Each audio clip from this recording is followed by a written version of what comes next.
안녕하세요. 저는 정말 무시무시한 사건을 겪었던 강재훈이라고 합니다. 전 제주도에서 레저와 호텔 사업을 함께하고 있어요. 제 사업은 지방 가업으로 저는 늘 제 일을 자랑스럽게 여겼는데요. 아버지 때부터 이어져온 사업을 지키기 위해 나름대로 대인관계에 대한 공부도 게을리하지 않았다고 자부했습니다. 하지만 아직도 전 사람을 제대로 알기엔 인생 공부가 많이 부족했던 것 같아요. 언젠가 한번 저는 작정하고 제게 다가왔던 소름 돋는 인간을 미처 알아채지 못했었거든요. 그래도 다행히 전 한 귀인으로 인해 덫에 걸리기 직전 인생을 구해낼 수 있었답니다. 그 극적이었던 일에 대해 지금부터 말씀을 드려볼게요. 저희 아버진 가난했던 집에서 태어나 스스로 자수성가하신 분이었어요. 저희 집은 서울이었는데 아버진 작은 수입 사업을 하다 나중엔 부동산 투자에 눈을 돌리셨죠. 그러다 인맥을 통해 제주도의 숙박업을 시작하셨는데 그 숙박업이 꽤나 잘 돼 그 뒤엔 레저 사업까지 발을 넓히셨답니다. 아버진 점차 수익이 떨어져 가던 다른 사업과 부동산 투자는 적고 나중엔 아예 제주도 사업에만 올인하셨어요. 서울과 제주도를 오가면서요. 그런 아버지 덕분에 저와 여동생도 제주도와 서울을 자주 오가며 자랐죠. 그리고 경영학을 전공했던 전 자연스레 아버지의 사업을 돕다 나이 40엔 은퇴하신 아버지의 뒤를 이어 대표직을 맡게 됐고요. 의사였던 동생은 같은 의사던 매제를 만나 결혼했습니다. 저도 언젠간 좋은 여자를 만나 가정을 꾸리고 싶었는데요. 일과 사랑 둘 다 쟁취하긴 힘들더라고요. 아버지 사업을 배우며 사업을 물려받는데 몰두했던 전 자연스레 나이가 들며 결혼 시기를 놓치고 말았습니다. 그러다 전 나이 44세 한 여자를 소개받게 됐어요.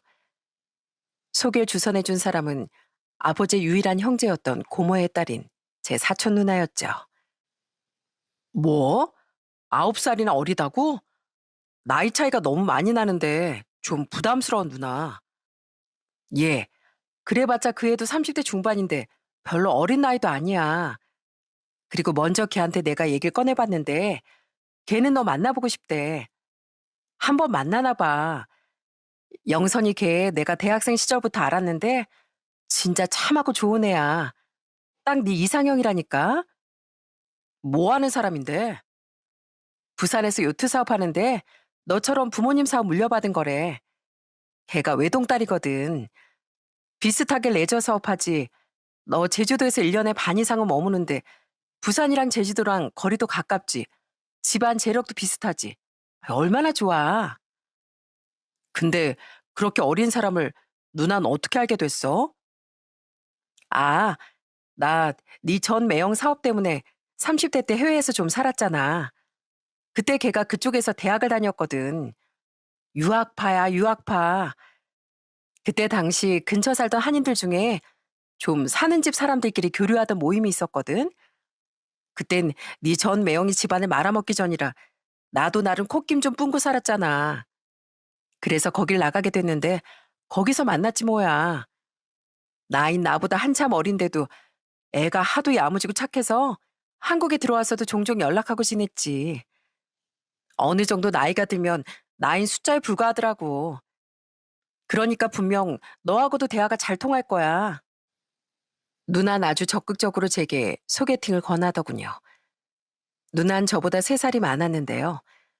원래는 고모부가 작게 사업을 하신 덕에 집이 잘 사는 편이었습니다. 누난 좀 가난한 집 장남이던 매형과 결혼했는데 고모와 고모부는 지인과 함께 사업을 시작하고 싶다던 매형을 전폭적으로 지지도 해주었죠. 아마 누나가 외동이었기에 더더욱 매형을 아들처럼 여기고 잘해주셨던 것 같아요. 누나 매형의 사업 때문에 그 지인이 있다던 해외에 나가 살게 됐습니다.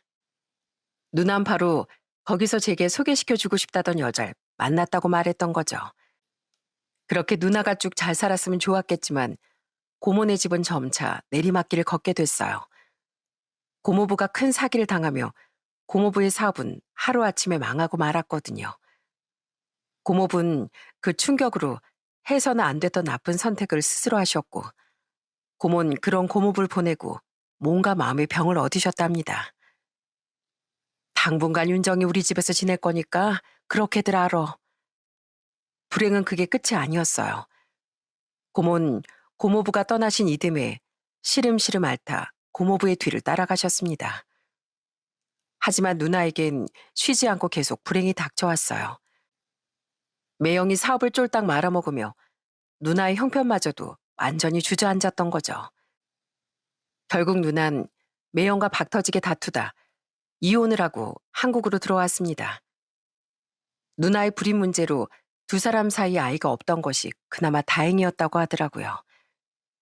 이제 누나의 유일한 기댈 곳은 저희 가족뿐이었기에 아버진 모든 걸 잃은 누나를 집으로 데려오셨어요. 누나, 이번에 나 제주도 내려갈 때 같이 가서 바람 좀 쐬고 올래? 언니, 언니 전시회 좋아하지? 이번에 재밌는 전시회 한다는데 나랑 같이 다녀오자. 근사한 브런치도 먹고. 저희 가족은 힘든 일을 너무도 많이 겪었던 누나를 위로하기 위해 최선을 다했습니다. 아버진 수중에 남은 돈이 거의 없던 누나를 위해 사고 싶은 거 먹고 싶은 거 모두 마음껏 사라며 카드를 건네주셨어요. 어머닌 집안일이라도 돕겠다던 누나를 한사코 말리며 정말 어린아이 돌보듯 누나를 돌봐주셨죠. 저와 동생도 최대한 시간을 내 누나와 대화를 나누고 누나와 이것저것 돌아다니기 위해 노력했습니다. 감사해요, 외삼촌. 제가 언젠간 빌려주신 돈 꼭 갚을게요. 아, 설아. 그 돈을 빌려준 게 아니고 그냥 준 거야. 네가 혼자 살아갈 기반을 마련해줘야 나도 하늘에 간 우리 누님 얼굴을 볼 면목이 생길 거 아니냐. 힘내서 살아. 알았지? 무슨 일 있으면 이 외삼촌이나 재훈이한테 연락하고. 늘 풀이 죽어있던 누난 그래도 점차 기운을 내더라고요. 결혼 후 모든 경력이 단절됐었던 누난 아버지의 지원을 받아 공인중개사 시험에도 합격했고요. 누난 이젠 자립해서 혼자 살아가겠다며 경기도의 한 도시에 작은 전셋집도 구했죠. 그 집도 누나가 이제 나가 살겠다고 하니 아버지가 전세금까지 선뜻 건네주셔서 구할 수 있던 곳이었어요. 아버진 고모를 생각해 정말 누나에게 최선을 다하셨던 거예요. 누난 그곳에 산 부동산에 취직했다는 소식을 알리며 저희 부모님의 걱정을 덜어드렸습니다. 시간이 조금 흐른 뒤 누난 한창 재개발 소식이 많이 들려 중개비를 많이 챙길 수 있겠다던 먼 지역으로 이사를 갔고 그때부턴 저희 가족과 교류가 좀 뜸해졌어요. 누나가 일이 너무 바쁘다며 연락을 잘 안 받았거든요. 그리고 누난 또 몇 년 뒤 이번엔 서울로 다시 올라오며 전처럼 저희 집에도 자주 놀러 왔죠. 그러던 어느 날 누난 제게 소개팅을 권유했던 겁니다. 가족과도 갔던 누나를 믿고 전 소개팅 자리에 나갔어요. 나이 차이가 많이 나는 것 같아 솔직히 큰 기대는 하지 않았죠. 그런데 막상 만나보니 누나 말대로 사람이 정말 괜찮고 대화도 잘 통하더라고요. 제가 원래 소개팅 이런 건 별로 안 좋아하는데요. 윤정연이 친척이라고 하니까 믿음이 가더라고요. 아시죠? 언니 정말 착한 거요. 이건 여담인데 언니랑 오랜만에 한국에서 연락이 닿았을 때 그 착한 언니가 너무 많은 불행을 겪었다는 걸 알고 정말 마음 아팠거든요. 그때 언니를 다시 일어설 수 있게 도와준 게 재훈 씨 가족이었다면서요? 정말 대단하고 멋지다고 생각해요. 그 얘기를 듣고 얼마나 마음이 따뜻한 사람일까 싶어서 바로 소개팅을 받겠다고 했던 거예요. 제 이상형이 가정적이고 마음 따뜻한 사람이거든요. 영선 씨는 외모도 고운 편이었지만 말투와 목소리가 정말 상냥하게 들렸습니다. 부잣집 외동딸에 저처럼 대표라고 들었는데 차림새도 정말 검소하더라고요. 게다가 서빙해주던 종업원 분들께도 꼬박꼬박 선생님하고 부르는 모습에 정말 예의 바른 사람이라고 생각했죠. 우린 서로 공통점이던 사업 이야기를 나누며 대화의 물꼬를 텄답니다. 그 뒤론 취미에 대해 이야기를 나누었는데 그 취미라는 것에 전 한 번 더 호감을 느꼈네요. 저 되게 재미없는 사람이에요. 운동도 잘 못하고 노는데도 소질이 없거든요. 그리고 제가 또 돈은 있는데 별로 쓸 줄도 몰라요. 부모님이 워낙 어릴 때부터 "사람은 검소해야 한다. 돈 무서운 줄 모르면 돈이 도망간다." 이렇게 주입식 교육을 시키셨거든요. 꾸미는 데는 젬병이라 명품에도 관심이 없고요. 그래서 그나마 찾은 취미가 물론 이런 걸 취미라고 하긴 뭐하지만 고아원 봉사 다니는 거예요. 고아원이요? 네. 기부도 하고 봉사도 가끔씩이나마 다녀요. 예전에 회사 대외적 이미지를 위해 고아원 봉사 행사를 한 적이 있었는데요. 그때 본 애들이 너무 눈에 밟히더라고요. 저 그렇게 희생적이고 착한 사람은 아닌데요. 한번 눈에 밟히니까 그냥 모른 척하기가 그래서 그 애들을 보면 전 얼마나 운이 좋은 사람이었는지 깨닫게 돼서 괜히 미안하기도 했고요. 너무 겸손하실 필요 없어요. 아무리 돈하고 시간이 있다고 해도 꾸준히 봉사랑 기부를 한다는 게 쉬운 일이 아닌데 정말 존경스럽네요. 아, 아니에요. 제가 아무래도 재훈 씨가 마음에 들어서 잘 보고 싶다 보니까 제 좋은 면만 부각시켰는데요. 저도 돈 쓸 땐 써요. 제가 맛있는 음식을 좋아해서 비싼 음식점엔 종종 가는 편이거든요. 열심히 산 만큼 스스로에 대한 보상도 중요한 법이거든요. 저도 맛있는 거 좋아해요. 저 다음엔 여기 부산 맛집 한번 데려가 주실래요? 그 다음엔 제가 제주도에 있는 좋은 레스토랑으로 모시겠습니다. 물론 영선 씨가 제주도로 절 만나러 와주신다면요. 너무 좋은데요? 저 방금 애프터 신청 받은 거 맞죠? 취미조차 선하면서도 인간미도 있었던 영선 씨가 정말 마음에 들었습니다. 서로의 직업도 집안 형편도 비슷했기에 혹시라도 조건 때문에 불편해질 일도 전혀 없었고요. 그렇게 우린 서서히 연인이 되었고 전 여자친구를 만나기 위해 전보다 제주도에 머무는 시간이 많아졌습니다. 아무래도 서울보단 제주도가 부산과 훨씬 가까웠으니까요. 전 제주도와 부산을 오가며 여자친구와의 데이트를 즐겼습니다. 주로 맛집을 돌아다녔지만 그렇다고 먹기만 한 건 아니었어요. 우린 제가 운영하던 호텔에서 함께 호캉스를 즐기기도 했고 제가 운영하던 레저 시설에서 함께 시간을 보내기도 했어요. 또 부산에서 여자친구 사업체 소유의 요트를 타기도 했고요. 대표님, 말씀하신 샴페인도 준비해놨습니다. 요트엔 선장을 포함해 여자친구 회사에 소속된 직원들도 3명 정도 함께 탑승했는데요.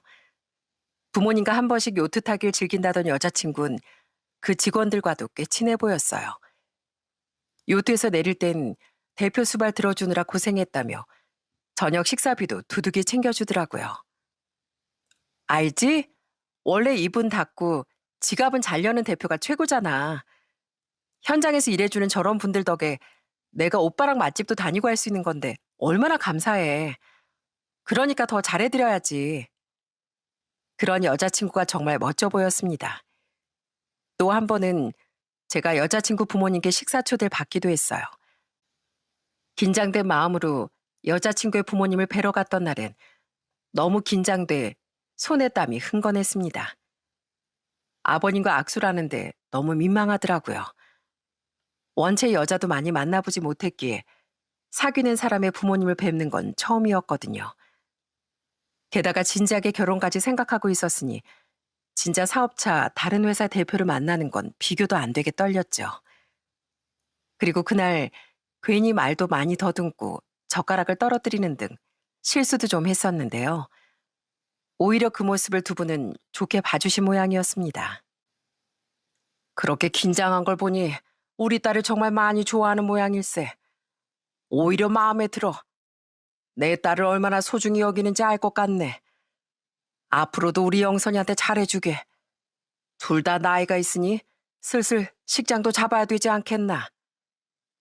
이건 완전 미리 결혼부터 허락해 주신 거 아닙니까? 정말 뛸 듯이 기쁘더라고요. 그리고 그 뒤 여자친구는 자연스럽게 저희 부모님께도 인사를 드리고 싶어 했어요. 나도 오빠 부모님 뵙고 싶은데 그래도 될까? 나야 너무 고맙지만 그럼 완전히 나한테 코 깰 텐데. 우리 아빠 말씀 저번에 못 들었어? 슬슬 식장 잡으시라잖아. 나 빨리 오빠네 집안 며느리 되고 싶어서 인사 가겠다는 건데? 나 행복하게 해줄 거지? 평소에도 자연스럽게 함께하는 미래에 대한 이야기를 나눴던 우린 그렇게 자연스레 결혼까지 약속했습니다. 만난 지 1년 만의 일이었죠. 정말 너무 기쁘더라고요. 그리고 결혼을 약속한 여자친구를 소개시키고 싶다던 노총각 아들의 말을 듣고 부모님은 아주 한호성까지 실으며 환영하셨어요. 부모님은 부산에서 서울까지 인사로 온 여자친구를 위해 상다리가 휘어지도록 진수성찬을 차려주셨고요. 수수하고 단아했던 여자친구를 보는 내내 부모님의 입에선 흐뭇한 미소가 떠나지 않았죠. 이런 완벽한 아가씨 소개시켜준 윤정이가 귀인이구나. 윤정아, 정말 고맙다. 고맙긴요, 외숙모. 제가 이 집 식구들에게 받았던 은혜를 갚은 거죠. 그날은 제 여동생 내외뿐 아니라 사촌 누나도 함께 자리했는데요. 부모님은 누나에게 정말 고마워하셨습니다. 그리고 누난 저와 여자친구가 고마운 마음을 담아 선물이라도 하고 싶다는 걸 한사코 거절하더라고요. 말했잖아. 난 그냥 은혜 갚았다고 생각한다고. 그렇게 일일이 다 보답하고 선물하고 하려면 난 대체 너희 가족에게 얼마나 많은 보답을 해야 되니? 그런 누나에게 저와 여자친구, 그러니까 예비 아내는 기어코 식사 대접이라도 한 번 했습니다. 이후 우린 서울에 결혼식장을 잡았어요. 예비 아내는 빨리 가족이 되고 싶다며 웬만하면 결혼식을 빨리 올리고 싶어 했는데 마침 꽤 괜찮은 예식장에 빈자리가 났더라고요. 저희 집은 사업상 제주도 손님도 있었지만 집이 서울이었던 만큼 서울과 수도권에서 오실 분이 더 많았습니다. 하지만 집이 부산인 예비 처가의 손님들은 아무래도 부산에 많은 편이었어요. 그래서 결혼식장 위치를 고민했었는데 예비 처가에서 선뜻 양보를 해주시더라고요. 저희도 서울에서 오실 분들이 있긴 하니 서울에 사는 걸로 하시지요. 애들이 신혼집은 제주도에 구하기로 했다고 하니 그게 공평하지 않겠습니까? 저흰 괜찮습니다. 감사합니다. 대신 멀리서 오는 저희 손님들에게 그럴 예정이듯 사돈댁 손님들께도 저희 쪽에서 교통비를 전부 지원하겠습니다. 상견례 자리에서 예비 장인은 정중하게 양보 의사를 밝히셨어요. 그렇게 예식장도 잡고 제주도에 신혼집도 구하며 우린 행복한 결혼 준비를 이어갔죠. 그리고 예비 아내는 자신의 가장 친한 친구에게 축가를 부탁했어요. 축가? 나 노래 잘 못하는데. 야, 그래도 네가 해줘. 내 제일 친한 친구가 넌데 너 아니면 내가 누구한테 부탁하니? 예비 아내에겐 서연수라는 절친한 친구가 있었습니다. 전 예비 아내에게 일찌감치 연수 씨를 소개받았었어요. 연수 씨는 부산에서 평범하게 직장을 다니고 있었는데 어릴 적부터 집안끼리도 아는 사이였다고 하더라고요. 우린 초중고도 다 같이 나왔어. 내가 대학은 유학을 가면서 좀 떨어져 있긴 했는데 그래도 연락만은 정말 자주 주고받았거든. 연수만큼 날 잘하는 사람은 이 세상에 없을걸? 그러니까 앞으로 우리 연수한텐 질투나도 좀 참아. 알았지? 처음 연수 씨와 만났던 날 예비 아내는 연수 씨에 대한 칭찬을 늘어놨습니다. 착하고 정직하고 늘 자신을 위해주는 친구라면서요. 그래서 그 뒤 전 연수 씨를 한 번씩 만날 때마다 예비 아내의 남자친구이자 인생 선배로서 조언도 많이 해주고 잘해주려고 노력했습니다. 연수 씨, 이번에 서울 출장 간다고 했죠? 제가 날짜에 맞춰 좋은 호텔 예약해 드릴 테니까 거기서 편하게 지내세요. 서울에서 만날 친구 있으면 그 친구랑 맛있는 저녁도 드실 수 있게 제가 맛집도 예약해 드릴게요. 네? 아유, 아니에요. 괜찮아요. 에이, 저도 괜찮습니다. 우리 영선이 제일 친한 친구인데 제가 그 정도 대접도 못하겠어요? 거절하시면 저 서운합니다. 매번 정말 죄송해요, 재훈 씨. 네? 아, 죄송하긴요. 왜 항상 죄송하단 말을 하세요?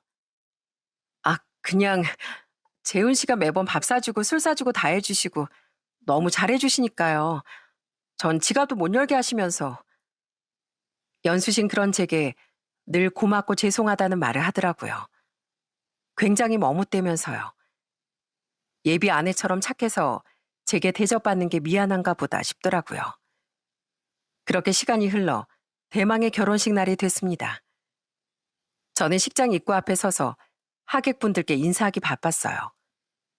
생각보다 예비 처가족 하객은 그렇게 많지 않았는데 저희 쪽 손님들이 정말 많이 오셨거든요. 야, 재훈이 너 이 녀석 드디어 장가 가는구나. 나 기억나지? 네 아버지 친구 순영이 아저씨. 아, 그럼요, 기억하죠. 아저씨는 여전히 정정하시네요. 아직 60대라고 하셔도 믿겠어요. 와주셔서 정말 감사합니다. 그렇게 하객분들께 인사를 드리던 전 예비 아내가 있던 신부 대기실로 향했습니다. 그냥 예비 아내가 하객들을 잘 맞이하고 있는지 목이라도 마르진 않은지 싶어서요. 실은 그냥 웨딩드레스를 입은 예비 아내의 모습을 한 번 더 보고 싶어서였죠. 단단히 콩깍지가 씌었던 때라 드레스를 입은 모습이 너무 예뻤거든요. 어? 누나, 마침 와 있었네.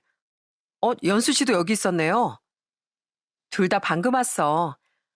연수 너도 참 축가 불러줄 애가 이렇게 늦게 오면 어떡하니. 미안해. 어제 미리 서울에 와 있었는데 생각보다 차가 너무 막히지 뭐야. 아무튼 그래도 늦지 않게 와줘서 고마워. 마침 잘 됐다. 둘이 인사시켜 줄게. 언니, 얜 저랑 제일 친한 친구 연수예요. 제가 몇 번 말했었죠? 연수야, 여긴 윤정이 언니라고. 내가 말했던 그 언니. 왜 재훈이 오빠랑 나랑 이어줬다던 은인. 그곳에 마침 연수 씨와 사촌 누나가 도착해 있더군요. 예비 아내 마침 잘 됐다며 두 사람을 인사시켰습니다. 누나는 아주 반갑게 연수 씨에게 인사했어요. 그런데 왜인지 연수 씨의 표정은 굉장히 어두워 보이더라고요. 그때 몰랐습니다. 대체 왜 연수 씨의 표정이 그랬는지요. 그리고 바로 얼마 뒤 저는 그 끔찍한 이유와 정면으로 마주하게 됐죠. 자, 이번엔 결혼식의 진정한 주인공이죠? 신부 입장이 있겠습니다. 하객 여러분들은 모두 박수로 신부를 맞이해 주십시오. 예비 아내보다 먼저 결혼식장에 입장했던 전 떨리는 마음으로 예비 아내가 버진 로드를 행진하는 모습을 지켜봤습니다. 장인의 손을 잡고서요. 제게 한 걸음 한 걸음 다가오는 그 걸음만큼 제 떨림과 행복도 커져갔죠. 그토록 오래 혼자였던 시간을 지나 드디어 제가 한 가정의 가장이 되다니 정말 꿈만 같더라고요. 하지만 그랬던 제 행복은 순식간에 산산조각이 나고 말았습니다. 다들 잠시 움직이지 마십시오. 경찰입니다. 예비 아내가 입장한 뒤 결혼식장 입구의 문은 닫혔었는데요. 예비 아내가 제 앞에 거의 다 다가왔을 때 갑자기 그 문이 활짝 열리더군요. 예비 아내는 문으로부터 등을 돌리고 있었으니 몰랐는데 절 포함한 일부 하객들은 문을 열고 성큼성큼 다가오던 외 남자들을 향해 시선이 고정됐어요. 그리고 사람들이 서서히 수근거리무려 이상함을 눈치챈 식장 관계자가 음악을 중지하며 곧바로 한 남자의 목소리가 울려 퍼지더라고요. 그러니까 그들은 사복 형사인 것 같았습니다. 왜 형사가 갑자기 여길... 아니, 이봐요. 그들은 하객들의 소란을 잠재우며 바로 저희에게 다가왔습니다. 그리곤 대뜸 예비 아내에게 수갑을 채우는 거예요. 예비 아내의 얼굴은 흑빛이 되었더군요. 더 황당했던 건 장인이 그들을 보자마자 헐레벌떡 하객석으로 비켰다는 거예요. 그들에게 따지고 들었던 게 아니라요. 그리고 이어진 형사의 말에 저와 결혼식장 안의 모든 사람들은 발칵 뒤집히고 말았습니다. 박현아 씨 맞습니까? 박현아 씨 당신을 사기 혐의로 체포합니다. 저 그런 사람 아니에요. 전 김영선이라고요. 사람 잘못 봤어요. 빨리 이거 풀어요. 위조 신분증을 사용해 김영선이란 가명으로 활동한 사실 이미 수사로 확인됐습니다. 지명 수배자인 당신이 도주할 우려가 있어 긴급 체포하겠습니다. 서로 가서 얘기하시죠. 이거 나요. 놓으라고. 진짜 다 된 밥인데 어떻게 하고 들이닥친 거야? 지명 수배자? 저기요. 잠시만요. 정말로 이 사람 이름이 박현아인가요? 뭔가 잘못하고 오신 거 아니세요? 이게 대체 무슨 일인지 설명 좀 해주세요. 그들은 예비 아내 이름을 김영선이 아닌 박현아라고 부르며 심지어 지명 수배자라는 말을 하더라고요. 머리를 망치로 한 대 맞은 것 같았습니다. 사람들은 소스라치게 놀라며 웅성거렸어요. 도저히 믿을 수 없었지만 험상궂게 표정을 일그러뜨리던 예비 아내의 다 된 밥이라는 말을 들으니 진짜 뭔가 있다 싶더라고요. 영문을 몰랐던 전 다급히 형사 한 명을 붙잡고 물었습니다. 그리고 그 형사는 예비 아내가 사기꾼이었다는 절망적인 사실을 제게 확인시켜 주더군요. 박현아 씨는 사기 혐의로 지명수배 중인 피의자입니다. 그리고 선생님께서도 피해를 입고 계신 걸로 보이니 잠시 피해자 신분으로 동행해 주시면 감사하겠습니다. 피해자라고요? 제가요? 말도 안 돼.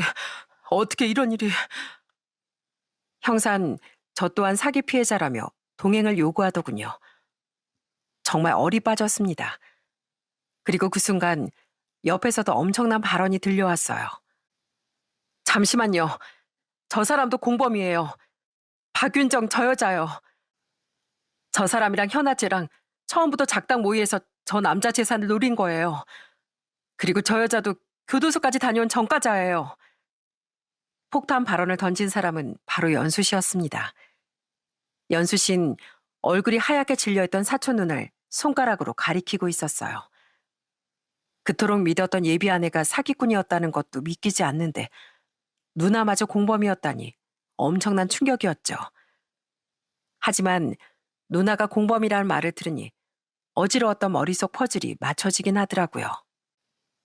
그리고 순식간에 모든 사람의 시선을 받은 누난 바로 도주를 시도했습니다. 아! 이거 나요 외삼촌. 놓으라고요. 하지만 누난 저보다 더 경악하고 있던 저희 부모님 손에 곧장 붙잡히고 말았어요. 아버진 충격이 가시지 않은 표정으로 눈물을 흘리며 누나를 향해 소리쳤죠. 윤정이 너 정말 네가 이 일에 관련되어 있는 거야? 이게 대체 무슨... 우선 놓고 얘기하라고요 좀. 아! 발악하기 바빴던 누난 아버지의 손등까지 꽉 꿰물고 다시 도망치려고 하더군요. 그 모습 자체가 누나가 죄를 저질렀다는 증거 아니겠습니까? 그런 누난 얼마 못 가 식장 문 앞을 지키고 있던 다른 경찰의 손에 붙잡히고 말았죠.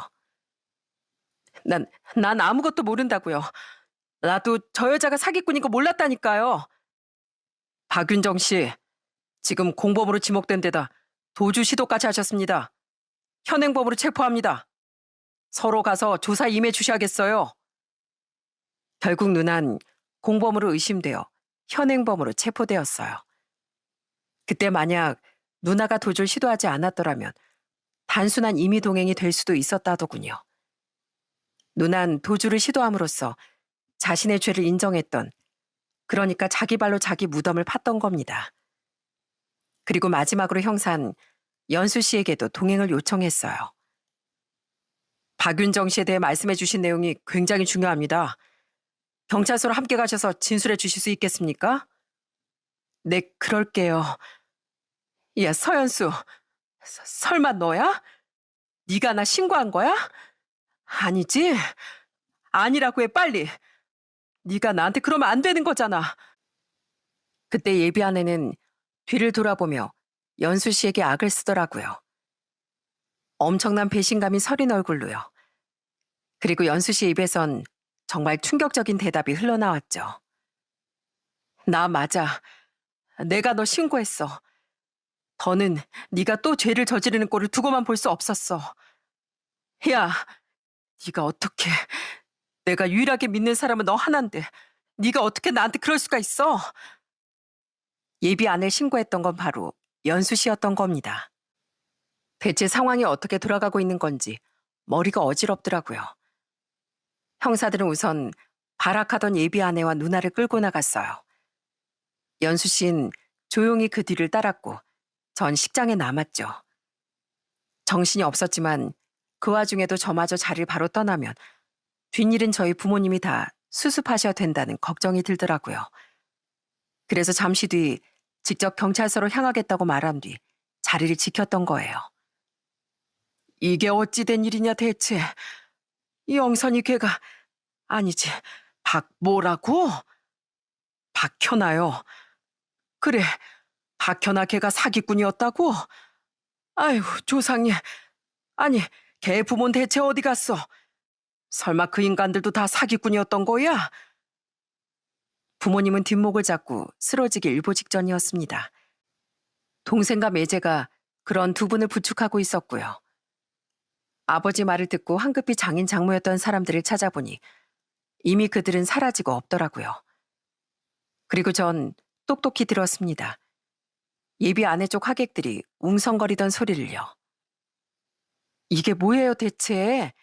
우리 하객 알바한 거 일당은 받을 수 있는 거예요? 그러게요. 근데 다른 사람들도 다 알바인가 봐요. 다들 일단 걱정하고 있는 것 같은데요. 우리 똥 밟은 것 같아요. 그러니까 예비 아내 쪽 하객은 모두 하객 알바였던 겁니다. 물론 모두인지 일부인지 모르겠지만 사기꾼들이 뭐 진짜 지인을 불렀겠습니까? 정말 갈수록 충격과 동시에 배신감이 치밀어 올랐죠. 전 우선 먼 길을 와주신 하객분들께 일일이 죄송하다는 말과 함께 허리 숙여 사과를 드렸습니다. 대부분 저와 저희 부모님을 위로해 주셨지만 그럴수록 저희 가족과 전 차마 고개를 못 들었습니다. 망신도 이런 망신이 없었으니까요. 그렇게 식장을 잘 정리한 뒤 전 경찰서에 가서 진술을 마쳤답니다. 그때 알게 된 사실인데 예비 아내가 무려 정가 사범이었다고 하더라고요. 박현아 씨는 그동안 똑같은 수법으로 사기를 쳐서 남자들 돈을 갈취한 무서운 여자예요. 이번엔 요트 사업을 한다고 했다고요? 어쩜 그렇게 레파토리도 비슷한지. 전에도 요트 사업을 한다고도 하고 또 골프 사업을 한다고도 했었다네요. 또 한 번 뭐라더라? 자기가 중견교 회장 딸이라고도 했대요. 공통점은 박현아 그 여자가 자길 부잣집 외동딸이라고 말하고 다녔다는 거고요. 그때마다 위조 신분증을 만들어서 가면까지 써서요. 그럼 이번에도 저 말고 다른 남자한테 이미 또 사기를 쳐서 지명수배 중이었던 거예요? 네. 마지막으로 교도소에서 나온 뒤로 무슨 요식업 사업을 크게 하던 남자한테 접근해서 돈을 뜯어냈나 봐요. 임신을 했다고 했다나? 사업상 급하게 현금이 필요하다고 했다나? 기억이 안 나네. 아무튼 그리고는 잠적해서 도통 찾을 수가 없었는데 설마 자기 고향으로 돌아가 있었을 줄은 몰랐네요. 등잔 밑이 어둡다고 해야 하나? 제보가 늦기 전에 들어와 다행이었죠. 안 그랬으면 피해자가 한 명 더 나올 뻔했잖아요. 전 한순간에 세상에서 제일 행복한 새신랑에서 피해자로 전락했습니다. 그 충격을 안고 경찰서 나오자 이미 진술을 마쳤던 연수 씨가 절 기다리고 있더라고요. 연수 씨는 덤덤한 표정으로 제게 잠시 이야기를 나누자고 말했어요. 그렇게 향하게 된 카페에서 저는 모든 사건의 전말을 들을 수 있었답니다. 죄송해요, 재훈 씨. 제가 진즉 모든 진실을 밝혔어야 했는데 너무 늦었죠? 그동안 제가 왜 그렇게 죄송하단 말을 했었는지 이제 아셨겠네요. 그동안 저 재훈 씨 보면서 죄책감 때문에 많이 힘들었어요. 도대체 어디서부터 거짓말입니까? 영선이, 아니 박현아 그 여자 부모님이라는 사람들은 지금 제 전화도 안 받아요. 부모끼리 친하다는 말도 다 거짓말인가요? 네, 그 사람들 오늘 결혼식장에 온 하객 알바들처럼 현아가 돈 주고 고용한 알바들이에요. 아까 형사님께 그 사람들 휴대폰 번호 넘기셨다고 했죠? 아마 그 사람들은 잡히면 처벌을 피하지 못할 거예요. 한 번이 아니라 너무 적극적으로 사기에 가담했으니까요. 예전에 현아랑 같이 요트 탄 적 있다고 했죠? 그 사람들한테도 현아 걔가 미리 돈을 주고 대표 대접 좀 해달라고 부탁했다고 하더라고요. 그리고 실은 저랑 현아는 고아원에서 함께 자란 사이예요. 고아원이요? 네. 우린 둘 다 부모님이 없었고 원장 선생님도 무서워서 서로 많이 의지하고 지냈거든요. 저희 고아원은 동갑내기가 우리 둘뿐이었어요. 근데 애가 언제부턴가 자꾸 사기를 치고 다니는 거예요. 쉽게 번 돈에 완전 눈이 멀었던 거죠. 그래도 제 가장 친한 친구였으니까 전 현아가 교도소에 가면 옥바라지도 해주면서 현아를 챙겼어요. 출소하면 제발 정신 차리고 제대로 좀 살라고 도와주겠다고 설득도 하고 화도 내면서요. 그런데 매번 이번엔 정말 개과천선하겠다고 말해놓고선 다시 또 잘못을 반복하더라고요. 연수 씨와 예비 아내는 고아원에서 함께 자란 사이였다더군요. 연수 씨는 예비 아내를 차마 포기하지 못하고 사람을 만들려고 애썼다고 해요. 그런데도 자꾸만 잘못을 반복하던 예비 아내를 보면서 더는 두고만 볼 수는 없다고 생각했다고 하더라고요. 게다가 저한테 너무 잘해주던 재훈 씨를 보니까 더더욱 이건 아니라는 생각이 들었어요. 그래도 차마 절 철석같이 믿고 있던 친구를 제 손으로 신고하기 망설여졌는데요. 그래서 끊임없이 갈등하다가 결혼식 직전에야 용기를 냈던 거예요. 여기서 진짜 멈추지 않으면 안 되겠다 싶어서 제가 결국 현아를 제 손으로 신고했어요. 예비 아내는, 아니 절 속이려 들었던 그 여잔 결국 자신이 유일하게 믿고 의지하던 친구에게 뒤통수를 맞은 거더군요. 그리고 연수 씨는 저와 저희 가족이 미처 몰랐던 사촌 누나의 실체도 말해주었어요. 재훈 씨 사촌 누나랑 현아 교도소에서 만난 사이래요. 교도소요? 네, 모르셨죠? 박윤정 그 여자 부동산 투자 사기로 고소당해서 몇 개월 정도 실형을 살았거든요. 그때 둘이 같은 감방을 쓰면서 친해졌나 보더라고요. 나가서도 연락하고 만날 정도로요. 근데 어느 날엔 그 여자가 현아한테 자기 사촌 동생 좀 꼬셔서 같이 재산을 뜯어내자고 했대요. 그게 바로 재훈 씨였던 거예요. 재훈 씨, 그 사람이 요구하던 돈 안 빌려준 적 있죠? 그걸로 앙심을 품었었대요. 기가 막혔습니다. 그러니까 연수 씨 말에 의하면 누난 재개발 이슈를 듣고 지방으로 내려갔던 게 아니라 한 사기꾼 무리와 작당을 하고 부동산 사기를 치러 떠났던 거더군요. 그때부터 나쁜 길로 접어들기 시작한 거죠. 하지만 덜미가 잡혀 실형을 받았고 그때가 바로 저희 가족과 연락이 가장 뜸해진 시기였던 거예요. 그리고 출소한 뒤 누난 서울로 돌아와 유부남들을 등쳐먹으며 살았다고 하더군요. 다시 부동산에 취직한 게 아니었다고요? 네, 분명히 현아가 그랬어요. 그 사람 유부남들 꼬셔서 만나고 증거를 남겨서 집에 알리겠다고 으름장을 놓은 뒤에 돈을 갈취했다고요. 그리고 그 돈으로 뭔지 모르겠는데 무슨 불법 사업을 벌였다나 봐요. 근데 그게 매번 적자만 나니까 재훈 씨한테 손을 벌렸다고 해요. 맞나요? 저한테 돈을 빌렸던 거 맞아요. 합해서 한 6천만 원 정도요. 무슨 좋은 땅이 있는데 투자하려니까 돈이 모자란다고 좀 도와달라고 해서 빌려줬는데 돈을 갚진 않고 갈수록 더 돈을 부탁하더라고요. 가까운 사이였으니까 이유를 의심하진 않았는데 그때부터 돈 거래는 하지 않겠다고 못을 박았거든요. 전처럼 누나가 당장 도움이 필요한 상황도 아닌데 갚지도 못할 돈을 계속 빌리고 빌려주는 건 옳지 못하다고 생각했거든요. 그때 누난 저한테 자기가 생각이 짧았다고 미안하다고 말했었는데 그걸로 앙심을 품었었다고요? 네, 그랬대요.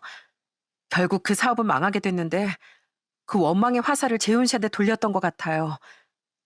그래서 현아를 꼬셔서 재훈 씨네 집 재산을 잔뜩 빼돌릴 계획을 세웠던 거예요. 어떻게 누나가 우리 가족이 자기한테 얼마나 잘해줬는데. 누나의 엄청난 실체에 억장이 무너지더군요. 박현아 그 여자에게보다 누나에 대한 배신감이 더 컸습니다. 그리고 큰 충격을 받았던 제게 연수신 울먹이며 사과했어요. 죄송해요, 재훈 씨. 다 제가 미리 진실을 알렸으면 일을 이렇게 크게 만들진 않았을 수도 있는데 일찍 진실을 알리지도 못하고 가장 친한 친구를 제 손으로 신고하는 배신까지 저지르고 전 정말 최악이에요. 아니에요, 연수 씨. 그런 말 하지 마세요. 연수 씨 덕에 제 인생을 구할 수 있었던 거예요. 그리고 연수 씨는 절대 배신자가 아니에요. 오히려 유일하게 그 여자를 위해준 진짜 친구라고요. 무작정 감싸기만 하는 게 아니라 때론 냉정한 선택을 내리는 게 정답일 때도 있어요. 그러니까 자책하지 마세요. 이유 전 지명 수배범이었기에 바로 구치소에 수감됐던 전 예비안을 면회하러 갔습니다. 그때 그 여잔 제게 가증스러운 눈물을 보이더군요. 오빠, 만나러 와줬구나. 고마워, 오빠. 오빠가 나 사기로 고소한 그 자식 만나서 설득 좀 해주면 안 돼? 나 그놈한테 뜯어낸 돈 벌써 다 써서 돌려주지도 못한단 말이야. 그러니까 오빠가 돈 좀 지어주면서 설득 좀 해주라. 어? 사무소 위조 같은 것 때문에 완전히 풀려나지 못해도 그놈이 합의해주면 적어도 감형은 될 수 있을 거야. 잘만 하면 집행유예라도. 내가 미쳤냐? 나한테 사기치러 가 널 돕게. 오빠, 그건 내가 정말 미안해. 근데 시작은 윤정이 언니가 먼저 한 거야. 그리고 나 오빠한테 진심이었어. 비록 시작은 잘못됐지만 오빠한텐 자꾸만 마음이 생기더라고. 오빠, 혹시 연수 그 망할 기집애한테 들었어? 나 사실 고아원 출신이야. 하도 먹고 살 길이 막막해서 들어선 길이 너무 잘못된 길이었는데 배운 게 도둑질이라고 돈 때문에 그만둘 수가 있어야지. 그리고 나 유일하게 믿었던 친구한테까지 배신당했는데 불쌍하지도 않아? 제발 나 한 번만 용서해주라. 어? 그럼 나 평생 오빠한테 은혜 갚으면서 살게. 진심? 용서? 너 아직도 내가 바보로 보여? 내가 너랑 결혼까지 생각했던 건 네가 진실하고 선한 사람이라고 믿었기 때문이었어. 하지만 김영선이란 여자는 없었어. 지금 내 눈앞에 있는 넌 그저 범죄자 박현아일 뿐이야. 내가 오늘 여기 온 건 내 인생에 찾아왔던 가장 커다란 사건을 직접 마무리 짓고 싶어서야. 널 마지막으로 보긴 봐야 이 일을 매듭질 수 있을 테니까. 난 너 절대 용서해줄 생각 없으니까 부디 네 죄값 제대로 치르길 바란다, 이 사기꾼아.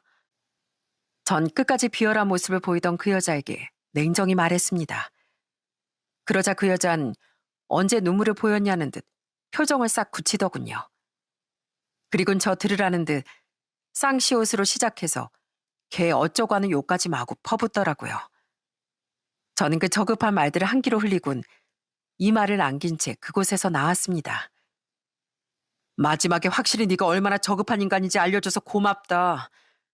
덕분에 김영선이란 여자를 더 쉽게 내 기억 속에서 지울 수 있을 것 같아. 내가 마지막으로 충고 하나 해줄게.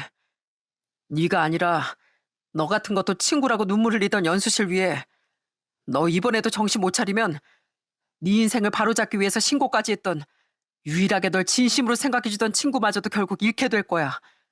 그러니까 잘 생각해. 제 말에 그 여자가 뭔가 느끼는 게 있었는지 없었는진 잘 모르겠습니다. 그래도 연수실 위해서라도 제발 그 여자가 이번엔 반성이라는 걸 좀 하길 바랬죠. 사촌 누난 조사 중이라 유치장에 있을 때 만날 수가 없었는데요. 하지만 누난 이내 공범임이 입증되며 검찰로 송치되어 불구속도 아닌 구속수사를 받게 됐습니다. 전과자인데다 도주 위험까지 있다고 판단되어서요. 저와 아버진 함께 누나의 면회를 갔죠.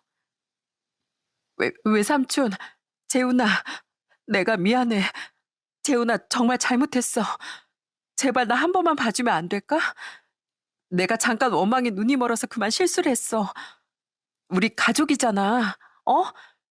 외삼촌, 제발 저 한 번만 용서해 주세요. 너 대체 왜 그랬어? 어? 그 착했던 애가 왜 사기 같은데 눈을 돌렸냐고. 처음엔 정말 마음 잡고 부동산 일을 했었는데요. 그 벌이가 너무 푼돈처럼 느껴지더라고요. 전엔 그렇게 떵떵거리면서 살았는데 중개비 몇 푼 얻어내려고 굽신대는 제 모습이 너무 싫었어요. 그래서 한 방을 노리고 싶어서. 그렇게 해서 한 번 감옥에 다녀왔으면 그때라도 정신 차렸어야지. 근데 또 나와서 꽃뱀 짓을 하고 심지어 불법 사업체도 운영하다가 망했다며. 그리고 그 원망의 화살을 왜 우리 재훈이한테 돌렸어? 어? 재훈이 너한테 6천만 원이나 빌려준 죄밖에 없는데. 죄송해요. 그냥 전 다 망했는데 혜인 여전히 잘난 부모 덕에 떵떵거리고 사는 것 같아서 배가 아팠어요. 재훈아, 내가 자격지심 때문에 잠깐 미쳤었나 봐. 제발 나 좀 한 번만 봐줘. 어? 나 불법 사업 운영했던 것까지 다 걸려서 진짜 가중처벌 받을 것 같단 말이야. 너라도 선처해주면. 아니, 싫어.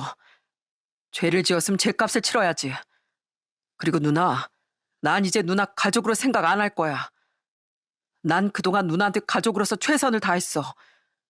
누나를 위로해주려고 노력했고 너무 많은 아픔을 겪었던 누나가 가여워서 그 많은 돈도 빌려줬어.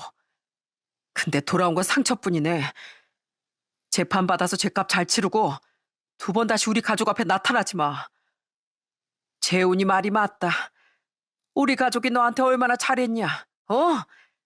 네 아픔 다 보듬어주고 난 너한테 전세집까지 마련해줬다.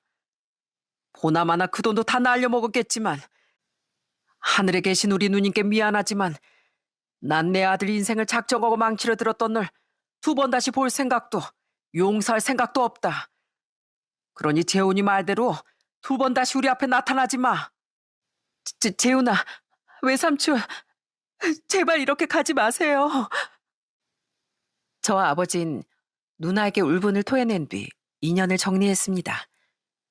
그렇게 인생을 사기당할 뻔했던 전 연수 씨의 도움으로 인해 극적으로 그 함정에서 빠져나올 수 있었죠. 이후 전 연수 씨에게 살해라도 하려고 했는데 연수 씨는 단호하게 거절하더라고요. 아무리 현할 위한 일이었다고 해도 친구를 팔아먹은 대가 받을 순 없어요.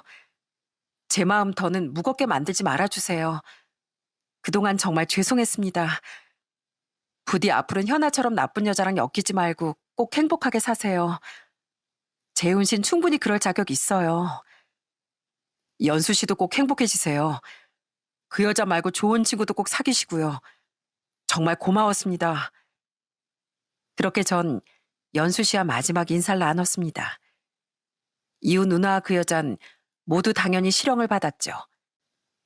전과가 너무 많던 그 여자도 불법 사업체 운영까지 걸렸던 누나도 모두 짧지 않은 형량을 살게 됐고요. 또 가짜 장인 장모도 법적 처벌을 피할 수는 없었다고 하더라고요. 그렇게 그들은 죄값을 달게 받게 됐지만 저희 가족과 제가 받은 충격과 상처는 오래도록 사라지지 않았습니다. 시간이 조금 흐른 지금 여전히 그들은 교도소에서 복역 중이에요. 그리고 전 원래 신혼집으로 쓰려고 했던 제주도의 집은 전세를 주고 여전히 부모님과 함께 살고 있답니다. 그냥 이미 마련한 집이니 제주도에 가서 살까도 싶었는데 부모님이 걱정되더군요. 믿었던 누나에 대한 배신감으로 저희 어머니는 한땐 몸져 눕기까지 하셨거든요.